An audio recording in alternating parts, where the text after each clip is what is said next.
Salvación por medio de Cristo, ahora es la salvación en la creencia y en el bautismo. En Marcos 16, 15, 16, el Maestro nos dice: id por todo el mundo y predicar el Evangelio a toda criatura.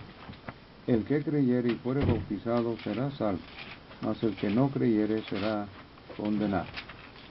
Jesús fue crucificado en la cruz del Calvario, y fue quitado de la cruz por manos amorosas, y fue sepultado en la nueva tumba de José Arimatea, en un jardín. Pero en la mañana del tercer día, rompió las barreras de la muerte y del infierno, y salió en triunfo de la tumba. Por los próximos 40 días, apareció repetidamente a sus apóstoles, y les habló acerca del reino de Dios. Entonces, desde la cumbre del monte de los Olivos, ascendió al Padre en el cielo.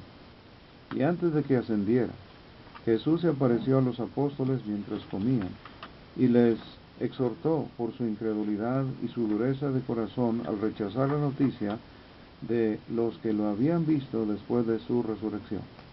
Entonces les dijo: id por todo el mundo, y predicad el Evangelio a toda criatura. El que creyere y fuere bautizado será salvo, mas el que no creyere será condenado. Todos los que creen en las Sagradas Escrituras aceptan el hecho de que la salvación está y es por medio de Jesucristo, y no hay otra manera de salvarse. En Hechos 4:12 dice Lucas: en ningún otro hay salvación, porque no hay otro nombre bajo el cielo dado a los hombres en que podamos ser salvos. En 2 Timoteo 2:10 dice Pablo a Timoteo: por tanto todo lo soporto por amor de los escogidos, para que ellos también obtengan la salvación que es en Cristo Jesús con gloria eterna. En 1 de Juan 5:11, y este es el testimonio, que Dios nos ha dado vida eterna, y esta vida está en su Hijo. Entonces hay condiciones que se mencionan en el Sagrado Libro. Los requisitos para la salvación son claramente expresados en el registro de Marcos de la Gran Comisión de Jesús.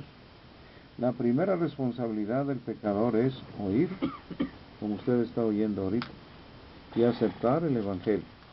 Entonces Jesús prometió que el que creyere y fuera bautizado será salvo. Marcos 16:16.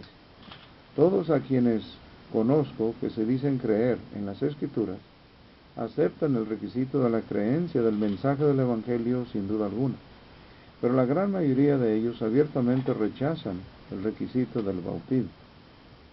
Según las reglas de la gramática, igual que para la gramática del griego koineo original, la creencia, al igual que el bautismo, son esenciales para la salvación, como declarado por el Señor en este versículo. La oración usa una construcción compuesta y es declarativa, con el que creyere y fuere bautizado, como el sujeto compuesto. Él es el sujeto sencillo, modificado por la cláusula restrictiva que creyere y fuere bautizado. El predicado sencillo es será salvo. La cláusula principal es él será salvo. Es fácil determinar cuál él será salvo. Nota que Jesús no dijo el que creyere será salvo, ni el que se bautizare será salvo, sino el que creyere y se bautizare será salvo. Es decir, que la conjunción coordinante y uno une los conceptos de la creencia y el bautismo como requisitos para los perdidos para que se salven. Por eso recuerden, la creencia es indispensable. Los que aceptan la Biblia como la inspirada y autoritativa palabra de Dios admiten que la creencia es esencial para la salvación del pecado, y la absoluta necesidad de la fe se muestra en docenas de referencias bíblicas. Apunte lo que dice Juan 3:16: porque de tal manera amó Dios al mundo, que ha dado su Hijo unigénito, para que todo aquel que en él cree no se pierda, mas tenga vida eterna. Todo aquel que en él cree, no solamente creer, dice Santiago, que también los demonios creen y tiemblan, sino que da a entender todo aquel que obedece. Ahora, si se fija en Juan 8:24, por eso dije que moriréis en vuestros pecados, porque si no creéis que yo soy, en vuestros pecados moriréis. En Hechos 16:30, Y sacándolos les dijo: Señores, ¿qué debo hacer para ser salvo? Ellos dijeron: cree en el Señor Jesucristo, y serás salvo tú y tu casa. Muchos ahí se detienen, pero ¿por qué no continúan? Fíjense lo que hay que hacer. Y le hablaron la palabra del Señor a él y a todos los que estaban en su casa. Y él, tomándolos en aquella misma hora de la noche, les lavó las heridas, y enseguida se bautizó él con todos los suyos. Y llevándolos a su casa, les puso en la mesa, y se regocijó con toda su casa de haber creído a Dios. En Romanos 5:1, justificados pues por la fe, la doctrina, tenemos paz para con Dios por medio de nuestro Señor Jesucristo. Primera de Juan 5:1, todo aquel que cree que Jesús es el Cristo, es nacido de Dios, y todo aquel que ama al que engendró, ama también al que ha sido engendrado por él. Fíjese la frase nacido de Dios, lo mismo que sucedió en Juan 3 con el encuentro de Nicodemo y el maestro. Y el maestro le dijo bien claro a Nicodemo: el que no naciere de agua y del Espíritu no puede ver y no puede entrar al reino de Dios. La pregunta de suma importancia es: ¿cuál grado de fe salva?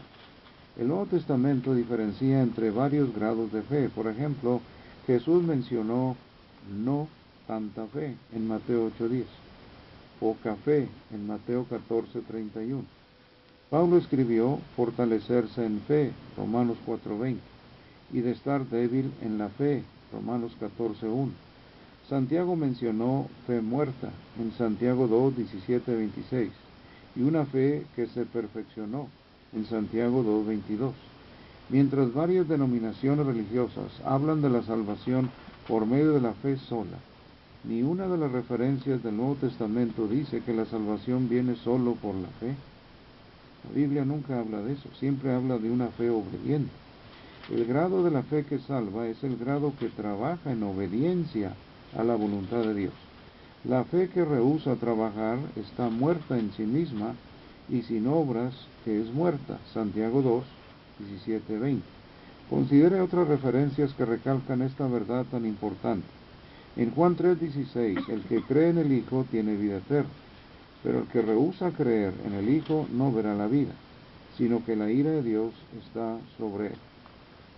Es decir, el que obedece al Hijo tiene vida eterna, pero el que rehúsa no obedecer al Hijo no verá la vida. Además, Santiago 2, ponga mucha atención a lo que dice del 14 al 18 y muy en especial el final del 20 al 24. Hermanos míos, ¿de qué aprovechar es si alguno dice que tiene fe y no tiene obra? ¿Podrá la fe salvarle?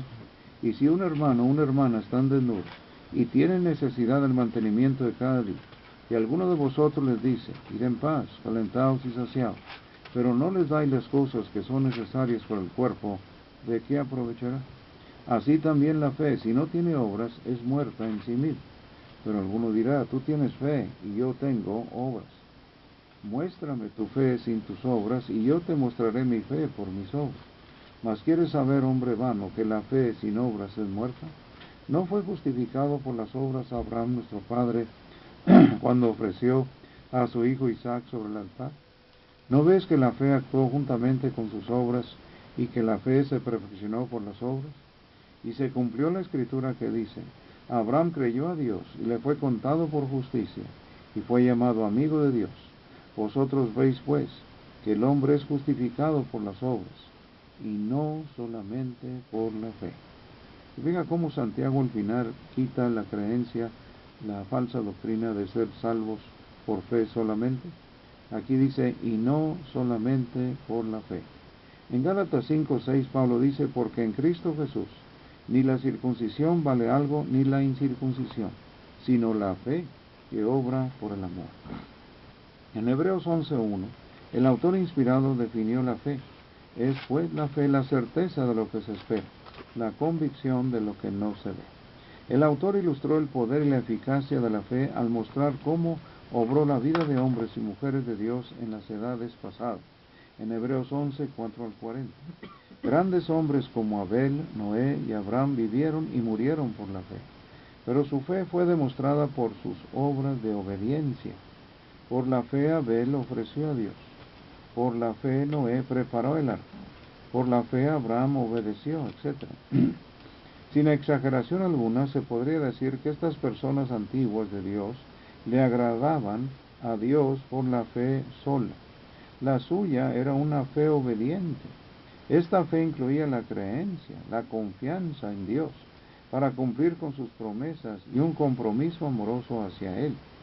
Si se fija, cada personaje que mencionamos actuaba con esa fe. Por la fe Abel ofreció, se fija, no solamente creyó y se acabó, no, ofreció. Él hizo una obra. Noé hizo lo mismo, preparó el arca. Abraham hizo lo mismo, obedece y iba a sacrificar a su hijo. Entonces, esta fe incluía la creencia, la confianza en Dios para cumplir con sus promesas y un compromiso amoroso hacia Él. Pablo nos dice que el Evangelio de Cristo fue dado a las naciones para la obediencia a la fe. Romanos 1.5 empieza y termina en Romanos 16, 25 y 26. Entonces, el bautismo es necesario. ¿Qué es el bautismo bíblico? El bautismo se incluye en cada caso de conversión dado en detalle en Hechos. Si usted no ha estudiado Hechos, por eso saca esa conclusión que no es necesario el bautismo. Si usted ya ha estudiado Hechos, entonces va a comprender. Existe mucha confusión en el mundo religioso en cuanto a qué es el bautismo y cuál propósito tiene en el plan de Dios. La palabra se transcribe literalmente de la palabra griega baptizo, una palabra que los léxicos definen como meter en agua, sumir, sumergir o inmergir. Pablo llama el bautismo una sepultura en Romanos 6, 1 al 5. En Romanos 6:3 dice, ¿o no sabéis que todos los que hemos sido bautizados en Cristo Jesús, hemos sido bautizados en su muerte? Porque somos sepultados juntamente con Él para muerte por el bautismo, a fin de que como Cristo resucitó de los muertos por la gloria del Padre, así también nosotros andemos en vida nueva. En Colosenses 2:12, sepultados con Él en el bautismo, en el cual fuisteis también resucitados con Él, mediante la fe en el poder de Dios que le levantó de los muertos. Para ilustrar, Jesús fue sumergido por Juan en el río Jordán, bajó al agua, fue bautizado, ¿Cuál es su nombre? y entonces subió del agua. En Marcos 1:10 dice, y luego cuando subía del agua, vio abrirse los cielos y al Espíritu como paloma que descendía sobre él. Y vino una voz de los cielos que decía, tú eres mi Hijo amado, en ti tengo complacencia. Subía del agua. El bautismo requiere mucha agua.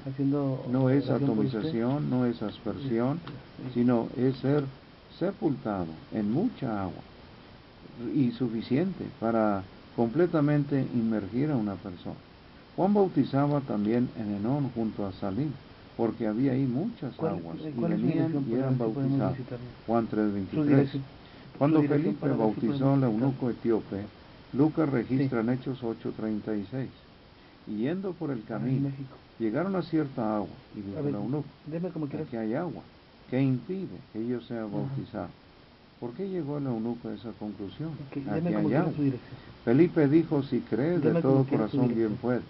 Y respondiendo dijo, creo que Jesucristo es el Hijo de Dios. Ahí está la confesión. Y mandó parar el carro. Y descendieron ambos al agua. Descendieron. Felipe el eunuco y le bautizó, es decir, le sepultó, sumergir. Cuando subieron del agua, fíjese la clave, cuando subieron del agua, el Espíritu del Señor arrebató a Felipe. El eunuco no le vio más y siguió gozoso su camino. Hechos 8, 36, 39. Todos los casos en Hechos del bautismo dice gozo. De estos pasajes de la Escritura es obvio que el bautismo bíblico requiere mucha agua, un bajar en el agua y un salir del agua. Esto elimina el salpicar o el vertir agua sobre alguien como modo de bautismo. Solo la inmersión cumple la acción bíblica del bautismo. En los sagrados registros del Nuevo Testamento y en la práctica de la Iglesia del primer siglo no hubo excepción. Tampoco debería de haber ninguna excepción hoy día. Es absolutamente esencial que la gente haga lo que Dios manda que se debe hacer, no lo que diga el hombre. Pero ¿quién se debe bautizar? Toma usted en cuenta otra vez la comisión que Jesús dio en Marcos 16, 15, 16. Id por todo el mundo y predicar el Evangelio a toda criatura. El que creyere y fuere bautizado será salvo, mas el que no creyere será condenado. De este pasaje es claro que la responsabilidad del pecador es oír y obedecer el Evangelio. Pablo llama esto el oír con fe, Gálatas 3:2. También dijo, así que la fe es por el oír, y el oír por la palabra de Dios, en Romanos 10:17. Cuando el Evangelio de Jesús fue predicado en Corinto, Lucas dijo, y Cristo, el principal de la sinagoga, creyó en el Señor con toda su casa, y muchos de los corintios oyendo, creían y eran bautizados. Hechos 18:8. Se fija que no solamente creyeron y ya son salvos, no, creían y eran bautizados. El candidato para el bautismo bíblico tiene que arrepentirse de todos sus pecados. Arrepentimiento incluye cambio de vida y también cambio de mente. El arrepentimiento incluye el dolor que es según Dios y un cambio de parecer que resulta en una reformación de vida. Jesús dijo, os digo, no, antes, si no os arrepentís, todos pereceréis igualmente. Lucas 13:13. En el día conmemorable del Pentecostés, cuando los judíos fueron convencidos de sus pecados terribles por medio de la prédica de Pedro y los demás apóstoles, clamaron preguntando qué debían hacer. Pedro les dijo, arrepentíos y bautícese cada uno de vosotros en el nombre de Jesucristo, para perdón de los pecados, y recibiréis el don del Espíritu Santo. Hechos 2:38. Esta era la ocasión para que Pedro les hubiera dicho, hagan la oración para que Jesús les perdone sus pecados. Diríjanse a Cristo, oren a Él, y así ya todo es resuelto. No dice nada de eso. Es más, el pecador no tiene oración. Acuérdense lo que dijo Juan, el que estaba antes ciego en el Evangelio de Juan, que dice, Dios no oye a los pecadores, solo aquellos que quieren hacer su voluntad, como pasó en Hechos 10, acá con Cornelio. Entonces la Escritura dice, arrepentíos y bautícese cada uno de vosotros. Hasta que usted se bautiza, tiene el perdón de los pecados. Si usted solamente cree, usted no tiene perdón de pecado, ni recibe el don del Espíritu Santo. Unos días más tarde, Pedro se dirigió a otra asamblea de judíos en el pórtico de Salomón y les mandó, arrepentíos y convertíos, para que sean borrados vuestros pecados, para que vengan de la presencia del Señor tiempos del refrigerio. Hechos 3:19. Cuando Pablo les habló a un grupo de intelectuales en la cumbre de la Acrópolis en Atenas, les dijo, pero Dios, habiendo pasado por alto los tiempos de esta ignorancia, ahora manda a todos los hombres en todo lugar que se arrepientan. Hechos 17:30. En el caso del eunuco etíope, registrado en Hechos 8:26 al 39, Felipe andaba en el carro con él y le anunció el Evangelio de Jesús. El discurso incluyó la necesidad del bautismo, porque cuando llegaron a cierta agua, el eunuco le dijo, aquí hay agua, ¿qué impide que yo sea bautizado? Verso 36. El versículo 37 dice, Felipe dijo, si crees de todo corazón, bien puedes. Y respondiendo dijo, creo que Jesucristo es el Hijo de Dios. Ahí está la confesión de fe en Cristo. Fue una condición de salvación en el primer siglo, y todavía es necesaria hoy día. En casos donde la gente se presentaba para el bautismo, el que lo iba a administrar tenía que asegurarse que la persona a quien iba a bautizar fuera un creyente. No fue otorgado inmergir a inconversos. Felipe se aseguró que el eunuco etíope creía en Cristo antes de bajar al agua y bautizarlo. Pablo dijo en Romanos 10:9-10, que si confesares con tu boca que Jesús es el Señor y creyeres en tu corazón que Dios le levantó de los muertos, serás salvo. Porque con el corazón se cree para justicia, pero con la boca se confiesa para salvación. Si se fija, no es suficiente con creer. Pablo también dijo acerca de Timoteo, en 1 Timoteo 6:12, pelea la buena batalla de la fe, de la doctrina, echa mano de la vida eterna, a la cual asimismo fuisteis llamados, habiendo hecho la buena profesión delante de muchos testigos. 1 Timoteo 6:2. Jesús dijo acerca de la confesión de la fe en Mateo 10:32, a cualquiera pues que me confiese delante de los hombres, yo también le confesaré delante de mi Padre que está en los cielos.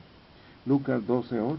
Os digo que todo aquel que me confesare delante de los hombres, también el Hijo del Hombre le confesará delante de los ángeles de Dios. Haciendo un resumen de la enseñanza de estas Escrituras, podemos ver que el que debe bautizarse es uno que oye y cree el Evangelio, se arrepiente de sus pecados y confiesa su fe en Cristo.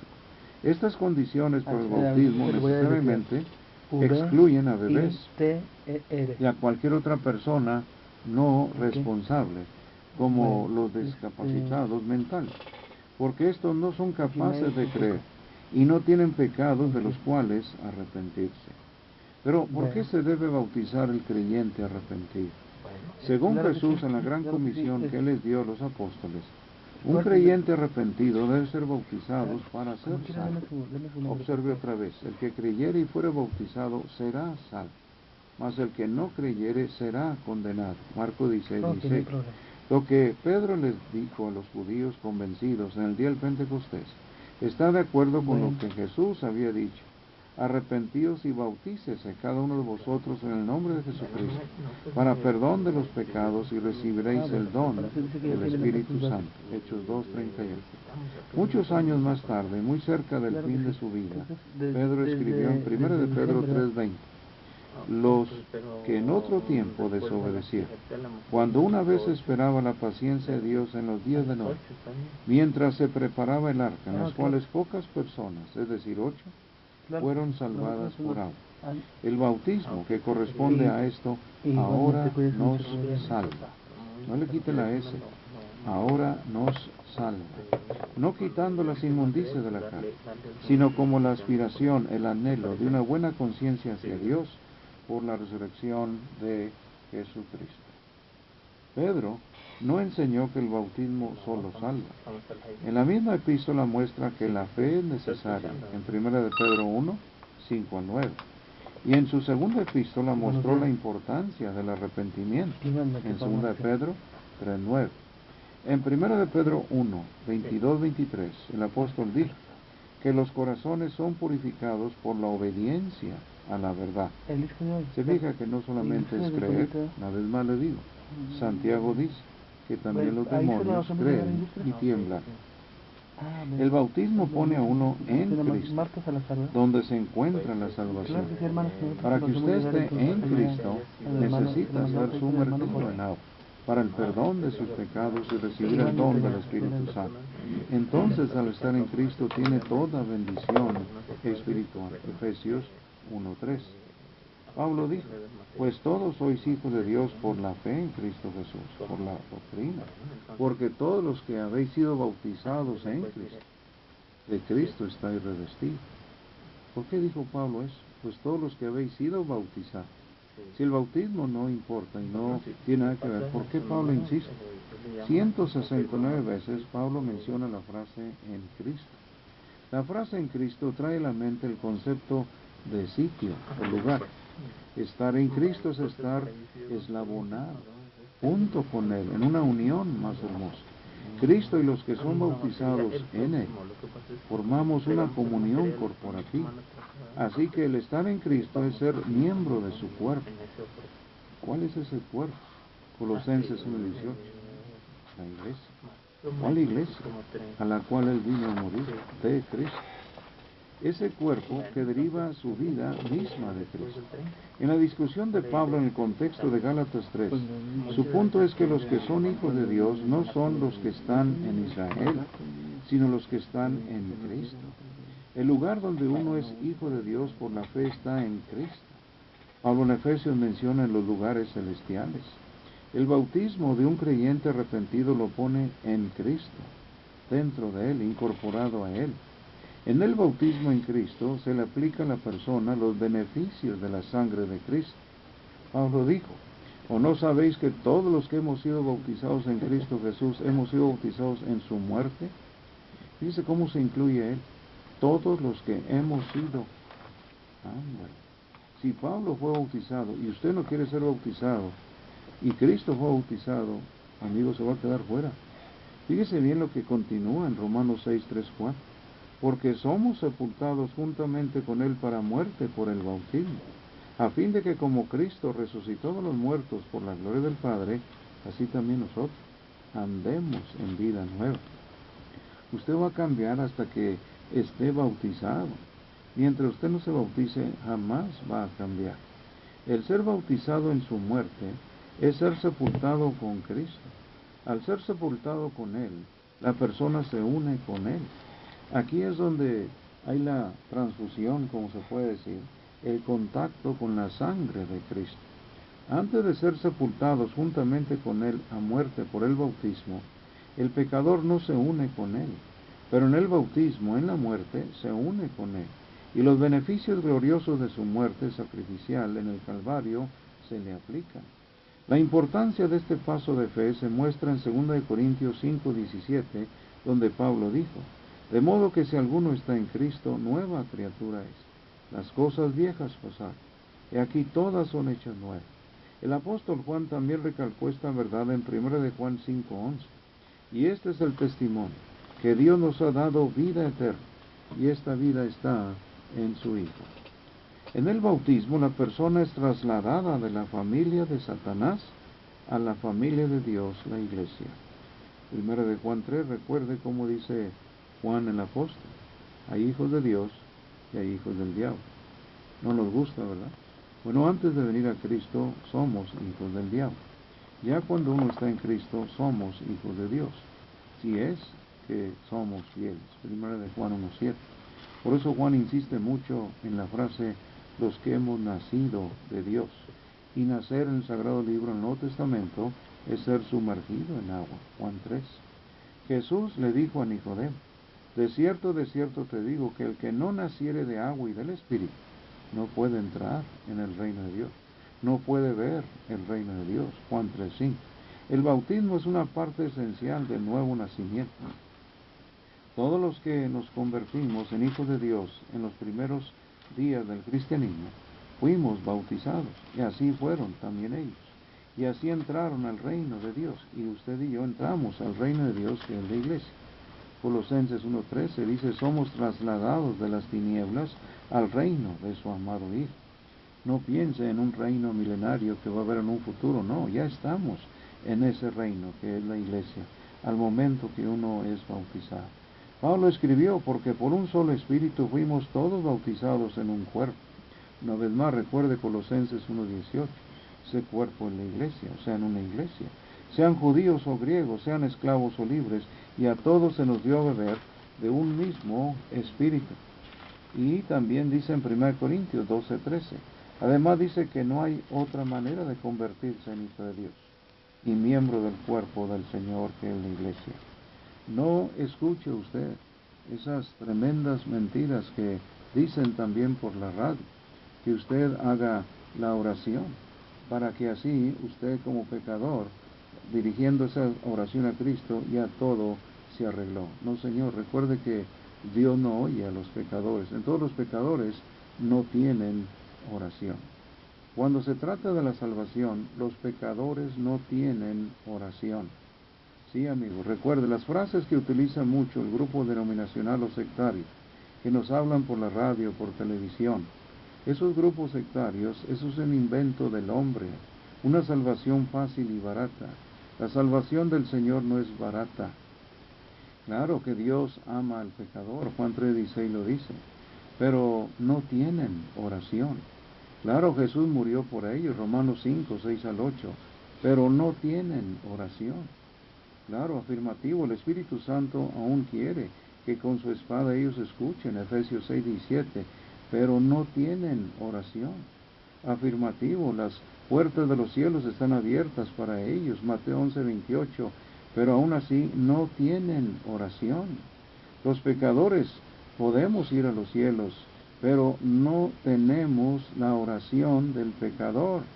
No deje que el predicador o pastor, entre comillas, falso, de la radio, televisión o de algún tratado que usted vea por ahí, que diga, bueno, este es el plan de salvación. Mentiras, ese no es el plan de salvación para nuestro Dios. En el plan de salvación Dios nunca incluyó que el hombre orara pidiendo a Jesús. En primer lugar, no se ora a Jesús, se ora al Padre en el nombre de Cristo. Y recuerden, esto es algo intrigante, porque si usted no estudia el Sagrado Libro, va a seguir creyendo estas mentiras. Y usted nada más ore y ya se arregló todo. Los pecadores no tienen oración, pero sí tienen muchas cosas aún mejores. Recuerde que los pecadores se pueden comunicar con Dios, claro, pero si hacen la voluntad de Dios, porque Dios es omnisciente. Dios conoce cuando el pecador está listo para Él. Nada escapa a las noticias de nuestro Dios. Dios conoce los corazones y que quieren saber la verdad. Así como el botánico sabe de la flor cuando va a abrir, y todo por los rayos del sol. 1 Samuel 16:7. Bueno, el hombre siempre anda detrás del corazón de Dios y Dios sabe eso en Hechos 13:22. Así que recuerden, en 1 de Crónicas 28:9, cómo es que Dios anda buscando al hombre y el hombre puede encontrar a Dios, pero ninguna criatura se escapa de la presencia de nuestro Dios. Dice en Hebreos 4:13 que todo está desnudo y abierto ante los ojos de aquel al cual vamos a dar cuenta. Así que los pecadores sí tienen ese plan de salvación. Y ese plan de salvación es el que le estamos diciendo ahorita, en estos momentos. Ese plan de salvación que usted y yo debemos de acatar. Jesús sufrió y murió por todos, porque todos pecaron y están destituidos de la gloria de Dios. Romanos 3:23. Acuérdense que en primer lugar estamos muertos en pecado, pero luego, después del bautismo, somos muertos al pecado. Es muy diferente estar muertos en pecado y luego ya bautizados estamos muertos al pecado. Su salvación es fácil de comprender. Cuando el Evangelio de la gracia de Dios se le presenta a gente hoy día que está bajo la condenación y ellos lo creen y lo obedecen, el Señor les promete la salvación y un lugar en su glorioso reino. El que creyere y fuere bautizado será salvo, mas el que no creyere será condenado. Por lo tanto, recuerde, amigo, que después de que uno es convertido, viene una bendición tremenda para el cristiano. Hay que avanzar hacia la madurez espiritual, pero sobre todo hay una transformación en nuestra vida. Dice Romanos 12:2, no os conforméis a este siglo, sino transformaos por medio de la renovación de vuestro entendimiento, para que comprobéis cuál sea la buena voluntad de Dios agradable y perfecta. No se trata de bautizarme